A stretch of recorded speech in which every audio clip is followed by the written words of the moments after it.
ദൈവ തിരുനാമത്തിന് മഹത്വമുണ്ടാകട്ടെ. ഏവർക്കും യേശുക്രിസ്തുവിൻ്റെ നിസ്തുല്യ നാമത്തിൽ സ്നേഹവന്ദനം. വീണ്ടും ഒരു ക്രിസ്തുമസ് ആഗതമാകുന്നു. പലരും പലതരത്തിൽ ലോകത്തിൻ്റെ നാനാ സ്ഥലങ്ങളിൽ ക്രിസ്തുമസ് ആഘോഷങ്ങൾക്കായിട്ട് ഒരുക്കങ്ങൾ കൂട്ടുകയാണ്. ഒരുപക്ഷെ എന്നെ കേൾക്കുന്ന പലരും അതിനുവേണ്ടി ഒരുങ്ങുന്നവരാണ്, അതിൽ സന്തോഷിക്കുന്നവരാണ്.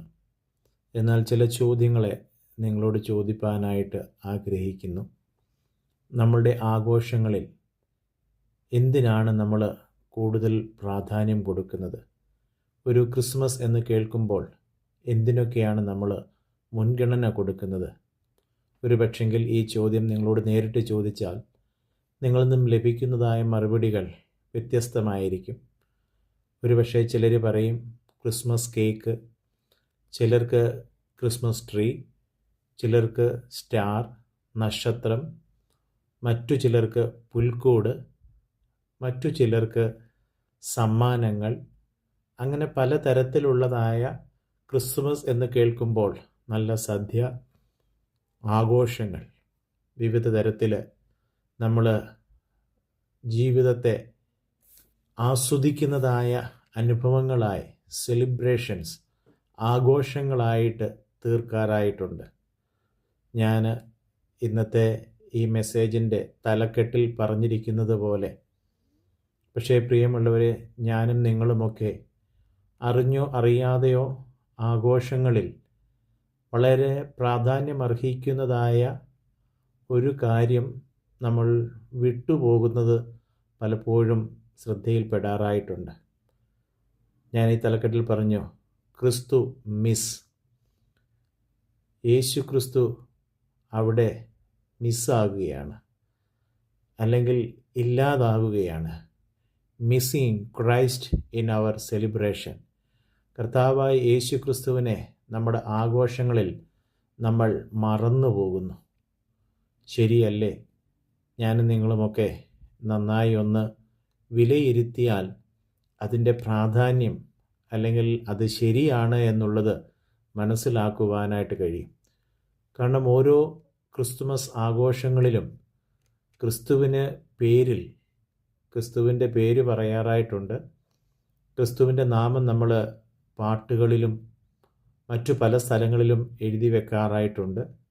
പക്ഷേ ആ ക്രിസ്തുവിൻ്റെ യഥാർത്ഥമായ സ്ഥാനം ഇന്ന് ക്രിസ്മസിൽ എവിടെയാണ് എന്നുള്ളത് കൂടി നമ്മൾ ഒരു ആത്മശോധന ചെയ്യേണ്ടതായ ആവശ്യമാണ്. ഇന്ന് അതോടൊപ്പം തന്നെ അനേകർക്ക് ഈ ക്രിസ്തുമസിനെ പറ്റി, ആഘോഷങ്ങളെപ്പറ്റി ആശയക്കുഴപ്പങ്ങളുണ്ട്. ഡിസംബറിലാണോ ക്രിസ്തു ജനിച്ചത്? തണുപ്പത്താണോ യേശു ജനിച്ചത്? ചൂടത്തല്ലേ യേശു ജനിച്ചത്? പുൽക്കൂട്ടിലാണോ ജനിച്ചത്? വഴിയിലല്ലേ ജനിച്ചത്? ഒത്തിരിയും ആശയങ്ങളും ആശയക്കുഴപ്പങ്ങളും ഇന്നുണ്ട്. ഓരോരുത്തരും അവരവരുടെ ഭാഗത്തെ ന്യായീകരിക്കുവാൻ വേണ്ടി അതിനുള്ളതായ മുറിവാക്യങ്ങളും ഒക്കെ അവിടുന്നും ഇവിടുന്നുമൊക്കെ ശേഖരിച്ച് കുറച്ചു പേർ ഇത് തെറ്റാണെന്ന് പറയുന്നു, കുറച്ചു പേർ ഇതിനെ ശരിയാണെന്ന് പഠിപ്പിക്കുന്നു. എന്തു തന്നെ ആയിക്കൊള്ളട്ടെ, എന്നാൽ എനിക്ക് നിങ്ങളെ, എൻ്റെ പ്രിയപ്പെട്ടവരെ, എന്നെ ശ്രവിക്കുന്നതായ എൻ്റെ പ്രിയപ്പെട്ടവരോട് ഓർമ്മിപ്പിക്കാനായിട്ടുള്ളത്, ഒരപേക്ഷയായിട്ട് ഓർമ്മിപ്പിക്കാനായിട്ടുള്ളത് ഇത് മാത്രമാണ്. ആഘോഷിച്ചാലും ആഘോഷിച്ചില്ലെങ്കിലും, ശരിയാണെങ്കിലും തെറ്റാണെങ്കിലും, പ്രിയമുള്ളവരെ, ഒരു കാര്യത്തെ മറച്ചു വയ്ക്കുവാനോ ഇല്ലാതാക്കുവാനോ കഴിയുകയില്ല. അതെന്തെന്ന് ചോദിച്ചാൽ, കർത്താവായ യേശു ക്രിസ്തുവിൻ്റെ മനുഷ്യ അവതാരം, ഒരു കുഞ്ഞായി ഭൂമിയിൽ ജനിച്ച ഒരു തിരുപ്പിറവിയുണ്ട് എന്നുള്ളത് ഞാനും നിങ്ങളും മറന്നു പോകരുത്. എന്തുകൊണ്ടാണ് ഞാൻ ഓരോ വർഷവും ഈ ക്രിസ്മസിനെ ഓർക്കുന്നത്? ആഘോഷം എന്നതിലപ്പുറം എന്തുകൊണ്ട് ഞാനിത് ഓർക്കുന്നു? നമുക്കറിയാം, ജീവിച്ചിരിക്കുന്ന ഒരു വ്യക്തിയുടെ ജന്മദിനത്തെ ഓർക്കാറായിട്ടുണ്ട്. മരിച്ചു കഴിഞ്ഞാൽ ആ ജന്മദിനത്തെ നമുക്ക് ആഘോഷിപ്പാനോ ഓർക്കുവാനോ കഴിയുകയില്ല. ഇന്നും യേശു ക്രിസ്തു ജീവിക്കുന്നതിനാൽ, മനുഷ്യനായി അവതരിച്ച് മരിച്ച് അടക്കപ്പെട്ട് ഉയർത്തെഴുന്നേറ്റ് ഇന്നും എനിക്കു വേണ്ടി സ്വർഗത്തിൽ ജീവിക്കുന്നു, എന്നെ ചേർക്കുവാൻ വീണ്ടും വരും എന്ന ഉറപ്പും ബോധ്യമുള്ളതുകൊണ്ട് ആ രക്ഷകൻ്റെ മനുഷ്യ അവതാരത്തെ, മനുഷ്യനായി പിറന്നതായ ആ തിരുപ്പിറവിയെ ഓർക്കുകയും ഇന്നും അന്ധകാരത്തിൽ കഴിയുന്നതായ ചിലരോടെങ്കിലും ഈ ഒരു അവസ്ഥയിൽ എന്താണ് ഇതിലൂടെ അർത്ഥമാക്കുന്നത് എന്ന് പറയുവാനും യെശയ്യാ പ്രവാചകൻ്റെ പുസ്തകം 9-ാം അധ്യായത്തിൽ വായിക്കുന്നത് പോലെ, 2-ാമത്തെ വാക്യത്തിൽ വായിക്കുന്നത് പോലെ, ഇരുട്ടിൽ നടന്ന ജനം വലിയൊരു വെളിച്ചം കണ്ടു. അന്ധതമസ്സുള്ള ദേശത്ത് പാർത്തവരുടെ മേൽ പ്രകാശം ശോഭിച്ചു. പ്രിയമുള്ളവരെ, ഓരോ ക്രിസ്മസും നമുക്ക് ഒരവസരമാണ് ക്രിസ്തുവിൻ്റെ മനുഷ്യ അവതാരത്തെ, ജനനത്തെ, മനുഷ്യനായി ഒരു കുഞ്ഞായി ജനിച്ചതിനെ ഓർക്കുന്നതിലൂടെ എനിക്ക് നല്ലൊരു അവസരം ആ തിരുപ്പിറവിയുടെ ഉദ്ദേശം എന്തായിരുന്നുവെന്ന് ഇന്നും ഇരുളിൽ ജീവിക്കുന്ന, അന്ധകാരത്തിൽ ജീവിക്കുന്ന ഒരു സമൂഹത്തോട് എൻ്റെ മേൽ ശോഭിച്ചതായ, എൻ്റെ ഹൃദയത്തിലേക്ക് കടന്നു വന്നവനായ, രക്ഷകനായി പിറന്നതായ ആ യേശു ക്രിസ്തുവിനെ മറ്റുള്ളവരോടും പറഞ്ഞു കൊടുക്കുവാൻ ഒരു വല്ല അവസരം കൂടിയായി ഇതിനെ കാണുക. അതുകൊണ്ട് ഇതൊരു ആഘോഷം എന്നതിലുപരി ഇത് സുവിശേഷത്തിൻ്റെ ഒരു പ്രഘോഷണമായിട്ട് മാറേണ്ടതായിട്ടുണ്ട്. യേശു ക്രിസ്തുവിനെ ഉയർത്തുന്നതായിരിക്കണം എൻ്റെ ക്രിസ്മസ്. യേശു ക്രിസ്തുവിനെ ധ്യാനിക്കുന്നതായിരിക്കണം എൻ്റെ ക്രിസ്മസ്. യേശു ക്രിസ്തുവിനെ ആരാധിക്കുന്നതായിരിക്കണം എൻ്റെ ക്രിസ്മസ്. യേശു ക്രിസ്തുവിനെ എൻ്റെ സമസൃഷ്ടങ്ങൾക്ക് പരിചയപ്പെടുത്തി കൊടുത്ത് അവർ ഹൃദയങ്ങളിലേക്ക് യേശുവിനെ ആനയിക്കുന്നതായി തീരണം എൻ്റെ ക്രിസ്മസ്. പുൽക്കൂടല്ല പ്രാധാന്യം, പശുത്തൊട്ടിയല്ല പ്രാധാന്യം, രാത്രിയോ പകലോ തണുപ്പോ ചൂടോ അതല്ല ഇവിടെ പ്രാധാന്യം. മറിച്ച് ഇവിടെ ഏറ്റവും പ്രാധാന്യം അർഹിക്കുന്നത് കർത്താവ് യെശയ്യാ പ്രവാചകൻ്റെ പുസ്തകത്തിൽ പറയുന്നതായ ഒരു വലിയ അത്ഭുതത്തിൻ്റെ പ്രവൃത്തിയുണ്ട്. ഒരു സയൻസിനും ലോകത്തിൻ്റെ ഒരു സൃഷ്ടിക്കും ആർക്കും ഇതുവരെയും കണ്ടുപിടിക്കുവാൻ പറ്റാത്തതായ ഒരു വലിയ അത്യത്ഭുതമായ ഒരു അത്ഭുതം നടന്നു. എന്താണ് അവിടെ നമ്മൾ ഇപ്രകാരമാണ് വായിക്കുന്നത്. യെശയ്യാ പ്രവാചകൻ്റെ പുസ്തകം അതിൻ്റെ 7-ാം അധ്യായത്തിൻ്റെ 14-ാമത്തെ വാക്യത്തിൽ വരുമ്പോൾ ഇതാണ് അത്ഭുതം. എങ്ങനെ? അതുകൊണ്ട് കർത്താവ് തന്നെ നിങ്ങൾക്ക് ഒരു അടയാളം തരും. കർത്താവ് തരുന്ന അടയാളം, കന്യക ഗർഭിണിയായി ഒരു മകനെ പ്രസവിക്കും, അവന് ഇമ്മാനുവേൽ എന്ന് പേർ വിളിക്കും. ഇത് മാത്രമാ പ്രിയമുള്ളവരെ ക്രിസ്മസിൻ്റെ പ്രാധാന്യം. പശുത്തൊട്ടിയോ തണുത്തതോ ചൂടോ അല്ലെങ്കിൽ പകലാണോ രാത്രിയാണോ ഇതൊന്നുമല്ല അവിടുത്തെ പ്രാധാന്യം അല്ലെങ്കിൽ ഇമ്പോർട്ടൻസ് എന്ന് പറയുന്നത്. കന്യക ഗർഭിണിയായി ഒരു മകനെ പ്രസവിക്കും. നമുക്കറിയാം ലോകത്തിൽ ഏതൊരു ജനനമുണ്ടാകുന്നതും അത് പക്ഷികളിലാകട്ടെ, സസ്യങ്ങളിലാകട്ടെ, മനുഷ്യരിലാകട്ടെ, ഒരു പുതിയ തലമുറയ്ക്ക് ജന്മം കൊടുക്കുവാൻ 2 വ്യക്തികൾ ഒരുമിച്ച് കൂടേണ്ടത്, ഒരു ആണും ഒരു പെണ്ണും ഒന്നിക്കുമ്പോഴാണ് എന്ത് സംഭവിക്കുന്നത്? ഒരു ജന്മമുണ്ടാകുന്നത്, ഒരു കുഞ്ഞ് അല്ലെങ്കിൽ ഒരു തൈ ഉണ്ടാകുന്നത്. എന്നാൽ അതിന് വിരുദ്ധമായി ദൈവത്തിൻ്റെ അത്ഭുതം അവിടെയാണ് നമ്മൾ മനസ്സിലാക്കേണ്ടത്. അത് ഇടയന്മാർ രാത്രിയിൽ തണുപ്പത്തായിരുന്നോ ചൂടത്തായിരുന്നോ അകത്തായിരുന്നോ പുറത്തായിരുന്നോ അതിനുള്ള അടയാളം. മറിച്ച് ഏറ്റവും വലിയ അടയാളം ഇവിടെ പറയുന്നത് കന്യക ഗർഭിണിയായി എന്ന് വെച്ചാൽ ദൈവം ഒരു മനുഷ്യരൂപം എടുക്കുന്നത് പുരുഷനെ അറിയാത്ത ഒരു കന്യകയിലൂടെയാണ്. ഇതാണ് ഏറ്റവും വലിയ അത്ഭുതം, ഇതാണ് ഏറ്റവും വലിയ അടയാളം. അതെന്തിനു വേണ്ടി ആയിത്തീർന്നു? അവിടെ നമ്മൾ താഴെ വായിക്കുന്നു, അവന് ഇമ്മാനുവേൽ. ഇതും ഒത്തിരി പഠിക്കുവാനായിട്ടുണ്ട്. എന്നാൽ ഇവിടെ നമ്മൾ മനസ്സിലാക്കേണ്ടത് ഒരു ഇരുളിലിരുന്ന ജനത്തിൻ്റെ മധ്യേ അല്ലെങ്കിൽ ദൈവത്താൽ സൃഷ്ടിക്കപ്പെട്ട മനുഷ്യൻ അന്ധകാരത്തിലേക്ക് പോയപ്പോൾ, ദൈവം തിരഞ്ഞെടുത്ത മനുഷ്യൻ അന്ധതയിലേക്ക് പോയപ്പോൾ ആ ദൈവത്തിന് മനുഷ്യനോട് ചേർന്ന് വസിക്കുവാൻ, അതുകൊണ്ടാണ് പറയുന്നത് ഇമ്മാനുവേൽ. അതിൻ്റെ അർത്ഥം മത്തായിയുടെ സുവിശേഷം നമ്മൾ വായിക്കുന്നു, ഗോഡ് ഈസ് വിത്ത് അസ്, നമ്മോട് കൂടെ ഇരിക്കുവാൻ ആഗ്രഹിച്ച് മനുഷ്യരൂപത്തിൽ ഇറങ്ങി വന്ന ദൈവത്തിൻ്റെ ആ മനുഷ്യ അവതാരത്തെ ഓർക്കുന്നതാണ് ക്രിസ്തുമസ്. പ്രിയമുള്ളവരെ, ഇതൊരു ഐതിഹ്യമല്ല, ഇതൊരു കെട്ടുകഥയല്ല. ഇത് കർത്താവ് തന്ന അടയാളമാണ്. ഇത് പുതിയ നിയമത്തിൽ സുവിശേഷങ്ങളിൽ മാത്രം വെളിപ്പെട്ട ഒരു യാഥാർത്ഥ്യമല്ല. പുതിയ നിയമത്തിൽ മാത്രം എഴുതപ്പെട്ട ഒരു വസ്തുതയല്ല. വർഷങ്ങൾക്ക് മുമ്പ് പഴയ നിയമത്തിൽ കർത്താവ് പ്രവാചകന്മാരിലൂടെ പ്രവചിച്ചതായ ഒരു യാഥാർത്ഥ്യമാണ്. നമുക്കറിയാമല്ലോ, പഴയ നിയമകാലത്ത് മനുഷ്യൻ ദൈവത്തിൻ്റെ സന്നിധിയിലേക്ക് വരുന്നതിന് പരിമിതികളുണ്ടായിരുന്നു. നമ്മളതൊക്കെ യാഗങ്ങളോടുള്ള ബന്ധത്തിൽ ലേവ്യാപുസ്തകങ്ങളും പുറപ്പാട് പുസ്തകമൊക്കെ പഠിക്കുമ്പോൾ കാണുവാനായിട്ട് സാധിക്കുന്നു. അതിവിശുദ്ധ സ്ഥലത്തേക്ക് പുരോഹിതൻ കഴിഞ്ഞ മഹാപുരോഹിതൻ ആണ്ടിലൊരിക്കൽ ജനങ്ങളുടെ അബദ്ധങ്ങൾക്ക്, പാപത്തിന് പരിഹാരമായി കയറി ചെല്ലും. എന്നാൽ അവിടെ താഴോട്ട് എബ്രായ ലേഖനം 9-ാം അധ്യായത്തിൽ നമ്മൾ വായിക്കുന്നു, എന്നാൽ ആരാധകന് പൂർണ്ണ സംതൃപ്തി അവിടെ കിട്ടുന്നില്ല.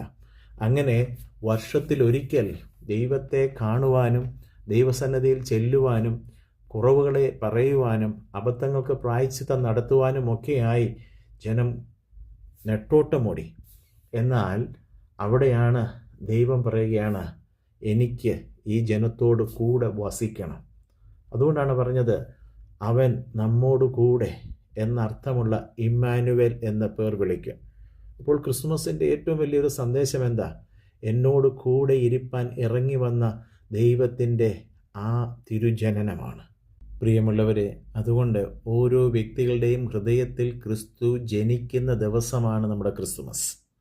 നമ്മൾ വെളിപ്പാട് പുസ്തകത്തിലേക്ക് വരുമ്പോൾ ഈ മനുഷ്യനായി ഇറങ്ങി വന്ന് നമ്മോടുകൂടെ വസിപ്പാനായിട്ട് ആഗ്രഹിക്കുന്ന ദൈവം അവിടെ പറയുന്നത് ഇപ്രകാരമാണ്. 3-ാം അധ്യായത്തിൽ 20-ാമത്തെ വാക്യത്തിൽ, ഞാൻ വാതിൽക്കൽ നിന്ന് മുട്ടുന്നു, ആരെങ്കിലും എൻ്റെ ശബ്ദം കേട്ട് വാതിൽ തുറന്നാൽ ഞാൻ അവൻ്റെ അടുക്കൽ ചെന്ന് അവനോടും അവൻ എന്നോടും കൂടെ അത്താഴം കഴിക്കും. പ്രിയമുള്ളവരെ, ക്രിസ്തുമസിൻ്റെ ഏറ്റവും വലിയ സന്ദേശം ഇതാ, ഇമ്മാനുവേൽ, എന്നോടുകൂടെ പാപികളും കുറവുള്ളവരും കുറ്റക്കാരുമായ എന്നോടും നിങ്ങളോടും കൂടെ നമ്മളോട് ചേർന്ന് വസിക്കുവാൻ, നമ്മുടെ ഹൃദയത്തിൽ വസിക്കുവാൻ ആഗ്രഹിക്കുന്ന ഒരു കർത്താവിനെയാണ് നമുക്ക് കാണുവാനായിട്ട് കഴിയുന്നത്. പ്രിയമുള്ളവരെ, പുൽക്കൂടല്ല എന്ന് ഇമ്പോർട്ടൻസ്. നമ്മൾ കെട്ടിപ്പൊക്കുന്ന ക്രിസ്മസ് ട്രീക്കല്ല പ്രാധാന്യം. നമ്മുടെ ഭവനങ്ങളിൽ കെട്ടിത്തൂക്കുന്ന നക്ഷത്രങ്ങളുടെ എണ്ണത്തിലല്ല ദൈവം പ്രസാദിക്കുന്നത്. നമ്മൾ മുറിക്കുന്ന കേക്കുകളിലല്ല, നമ്മൾ കണ്ടിക്കുന്ന കാളകളിലോ നമ്മൾ ഒരുക്കുന്ന സദ്യവട്ടങ്ങളിലോ ആഘോഷങ്ങളിലോ മദ്യങ്ങളിലോ വെറിക്കൂത്തുകളിലോ ലഹരി പദാർത്ഥങ്ങളിലോ അല്ല പ്രിയമുള്ളവരെ. മറിച്ച് ഈ ക്രിസ്തു ഇന്ന് എൻ്റെയും നിങ്ങളുടെയും ഹൃദയത്തിൻ്റെ പുൽക്കൂട്, ആ ഹൃദയവാതുക്കൽ നിന്ന് മുട്ടുന്ന കർത്താവിനെ ഹൃദയത്തിലേക്ക് കൈക്കൊള്ളുകയാണ്. ആ ക്രിസ്തുവിനെ ഹൃദയത്തിൽ കൈക്കൊള്ളാതെ ഞാൻ ചെയ്യുന്നതായ ഏതു കാര്യവും, ആഘോഷമായിക്കൊള്ളട്ടെ, പാട്ടായിക്കൊള്ളട്ടെ, ഡാൻസ് ആയിക്കൊള്ളട്ടെ, എന്ത് നമ്മൾ ചെയ്താലും പ്രിയമുള്ളവർ, ക്രിസ്തുവിനെ മിസ് ചെയ്തുകൊണ്ട് ക്രിസ്തുവിനെ ഇല്ലാത്തതായ ഒരു ക്രിസ്മസ് നമ്മുടെ ജീവിതത്തിൽ ഉണ്ടാകാതിരിക്കട്ടെ. ഇന്ന് ഞാൻ ഒരു കാര്യം കൂടെ പറഞ്ഞ് അവസാനിപ്പിക്കാം. തുടർന്ന് ബാക്കി വരും ദിവസങ്ങൾ നമുക്ക് പഠിക്കാം.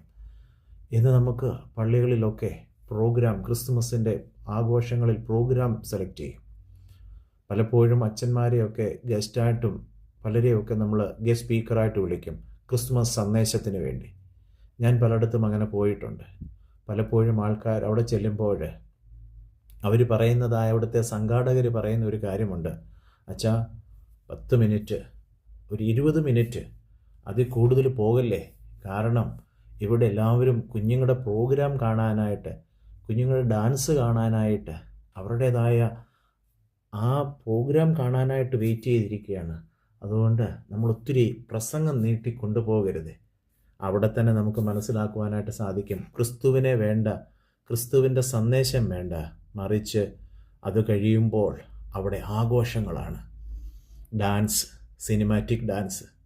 ഒരുപക്ഷെ ആദ്യത്തെ ഒരു പാട്ട് ഒരു ക്രിസ്തീയ പാട്ടിടും, അതിനുശേഷം വരുന്നതൊക്കെയും ലൗകികമായ ലോകപ്രകാരമുള്ളതായ ഡാൻസും കൂത്തും, അതിൻ്റെ ഒരു സൈഡിൽ മദ്യപാനവും ഒക്കെ ഇന്ന് ആഘോഷങ്ങളുടെ പുറകെ മനുഷ്യൻ. പ്രിയമുള്ളവരെ, ഇതാണോ ക്രിസ്തു പറയുന്നതായ ക്രിസ്തുമസ്? ഇന്ന് ക്രിസ്തുവിനെ മിസ് ചെയ്യുകയല്ലേ നമ്മുടെ ആഘോഷങ്ങളിൽ? ആഘോഷങ്ങൾ കാരണം ക്രിസ്തു ഇന്ന് നമ്മളിൽ നിന്നും അകന്നു പോവുകയല്ലേ? ക്രിസ്തു, അവൻ Immanuel, God is with us. എൻ്റെ കൂടെ ക്രിസ്തുവിൻ്റെ സാന്നിധ്യമുണ്ട്. എൻ്റെ കുടുംബത്തിൽ ക്രിസ്തുവിൻ്റെ സാന്നിധ്യമുണ്ടോ? എൻ്റെ വ്യക്തി ജീവിതത്തിൽ ക്രിസ്തുവിന് സാന്നിധ്യമുണ്ടോ? എൻ്റെ ഇടവക പള്ളിയിൽ ക്രിസ്തുവിൻ്റെ സാന്നിധ്യം എവിടെ? എൻ്റെ കൂട്ടായ്മയിൽ ക്രിസ്തുവിൻ്റെ സാന്നിധ്യം എവിടെ?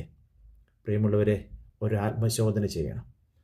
നമ്മൾ ആഘോഷങ്ങളുടെ പുറകെ പോയി, നിങ്ങൾ ആഘോഷിക്കുകയോ ആഘോഷിക്കാതിരിക്കുകയോ, പക്ഷെങ്കിൽ ഒരു കാര്യം ഞാൻ പറയട്ടെ, ക്രിസ്മസ് അത് ആഘോഷിക്കാനുള്ളതല്ല, അതൊരു ഓർമ്മയാണ്. എന്താണ് ഓർമ്മ? ഞാൻ ഈ പറഞ്ഞതായ യാഥാർത്ഥ്യങ്ങളെ മറന്നു പോകരുത്. ഒരു വലിയ അടയാളം തന്ന്, ലോകത്തിൽ സംഭവിക്കാത്തതായ ഒരു വലിയ കാര്യം, കന്യകയിലൂടെ ഒരു ജനനം, ഒരു കുഞ്ഞിന് ജനനമുണ്ടാകുകയാണ്. പുരുഷനെ അറിയാത്ത ഒരു സ്ത്രീ പ്രസവിക്കുകയാണ്. ആ പ്രസവിക്കുന്ന കുഞ്ഞിൻ്റെ മഹത്വത്തെ അവിടെ വർണ്ണിക്കുകയാണ്. അവൻ ഇമ്മാനുവേൽ. ബാക്കി ഞാൻ വരും ദിവസങ്ങൾ പഠിക്കാം. പക്ഷേ ഇത്ര മാത്രം നമ്മൾ ചിന്തിക്കുക, ഇന്ന് ഈ ക്രിസ്തുവിൻ്റെ സ്ഥാനം നമുക്ക് എവിടെയാണ്? എന്നിൽ ഈ ക്രിസ്തു ജനിച്ചിട്ടുണ്ടോ? എൻ്റെ കുടുംബത്തിലുള്ളവരുടെ ഹൃദയങ്ങളിൽ ഈ ക്രിസ്തു ജനിച്ചിട്ടുണ്ടോ? എൻ്റെ കൂട്ടായ്മയിൽ ഈ ക്രിസ്തു ജനിച്ചിട്ടുണ്ടോ? എൻ്റെ പള്ളിയിൽ, എൻ്റെ സഭയിൽ, ഞാനായിരിക്കുന്നിടത്ത് ഈ ക്രിസ്തു ഇല്ലാത്ത ഒരാഘോഷത്തിലാണോ ഞാൻ മുഴുകുന്നത്? നമുക്ക് നമ്മളെ സമർപ്പിക്കാം, ഒരാത്മശോധന ചെയ്ത് പ്രാർത്ഥിക്കാം. പ്രിയമുള്ളവരെ, വേദോസം പഠിപ്പിക്കുന്നു, സത്യം അറിയുകയും സത്യം നിങ്ങളെ സ്വതന്ത്രരാക്കുകയും ചെയ്യും. You will know the truth and the truth will set you free and your word is truth. നിൻ്റെ വചനം സത്യമാകുന്നു. സത്യവചനം പഠിക്കാം, ആ സത്യത്തിലൂടെ സ്വതന്ത്രരാകാം. ക്രിസ്തുവുമായുള്ള ബന്ധത്തിൽ ക്രിസ്തുവിന് വേണ്ടി, ക്രിസ്തുവിനെ ഹൃദയത്തിൽ കൈക്കിട്ടുകൊണ്ട് നമുക്ക് ജീവിതം മുൻപോട്ട് നയിക്കാം. ദൈവം നമ്മളെ അനുഗ്രഹിക്കട്ടെ. കരുണയുള്ള കർത്താവേ, സ്വർഗീയ പിതാവേ, ക്രിസ്തുവിനെ ഉൾക്കൊണ്ടുകൊണ്ട് ഞങ്ങളുടെ ജീവിതത്തെ ഓരോ ദിവസവും അതൊരാഘോഷമായി, അത് ഓരോ ദിവസവും അതൊരു ഓർമ്മയായി, കർത്താവെ, വർഷത്തിൽ ഒരിക്കൽ മാത്രമല്ല, എപ്പോഴും ഈ ഭൂമിയിൽ അവതരിച്ച് എന്നെ രക്ഷിപ്പാൻ, പാപത്തിൽ നിന്ന് എന്നെ രക്ഷിപ്പാൻ, എൻ്റെ ഹൃദയങ്ങളിലേക്ക് വരുവാനായിട്ട് ആഗ്രഹിക്കുന്ന, എൻ്റെ ഹൃദയവാതിൽക്കൽ നിന്ന് മുട്ടുന്ന ക്രിസ്തുവിന് വേണ്ടി ഹൃദയം തുറക്കുവാൻ പ്രിയപ്പെട്ടവരെ സഹായിക്കണമേ. ക്രിസ്തു ഉള്ളതായ ഓരോ ദിവസവുമാക്കി, ഓരോ നിമിഷവുമാക്കി ഞങ്ങളെ തീർക്കണം. യേശുവിൻ നാമത്തിൽ തന്നെ ആമേൻ.